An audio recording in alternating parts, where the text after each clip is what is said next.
हर तरफ हो रही है पवन सिंह की तारीफ। जी हाँ दोस्तों, आपका स्वागत है मेरे चैनल औसम भोजपुरी पर। वीडियो को पूरा देखिएगा।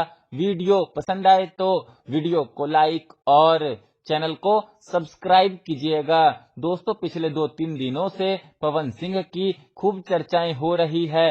यूट्यूब पर जो पवन सिंह पर वीडियो नहीं भी बनाता है, वो भी पवन सिंह पर धबाधब वीडियो बना रहा है। उसका सबसे बड़ा वजह यह है दोस्तों कि पिछले कुछ दिनों से पवन सिंह लगातार मुंबई में है, जहां पर वो कई बड़ी बड़ी मीटिंगें कर रहे हैं। साथ ही हाल ही में उनका एक बॉलीवुड लेवल का एड का भी शूटिंग कंप्लीट हुआ। साथ ही वो हाल ही में फुकरा इंसान से भी मिले। मतलब कि पवन सिंह के जो भी बॉलीवुड के प्रोजेक्ट आने वाले हैं साल 2025 में, उसके लिए पवन सिंह अभी से छाए हुए हैं।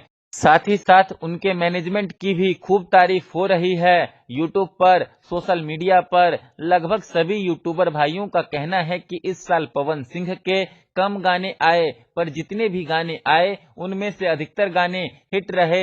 वहीं खेसारी जी के इस साल इतने ज्यादा गाने आए, पर उनमें से अधिकतर गाने फ्लॉप रहे। इसीलिए पवन सिंह के मैनेजमेंट की खूब तारीफ हो रही है यूट्यूब पर, सोशल मीडिया पर। खैर, हम तो यही चाहेंगे कि पवन सिंह ऐसे ही यूट्यूब पर, सोशल मीडिया पर लगातार छाए रहें। खैर, फिर मिलते हैं दोस्तों किसी नए वीडियो में। वीडियो पसंद आए तो वीडियो को लाइक और चैनल को सब्सक्राइब कीजिएगा।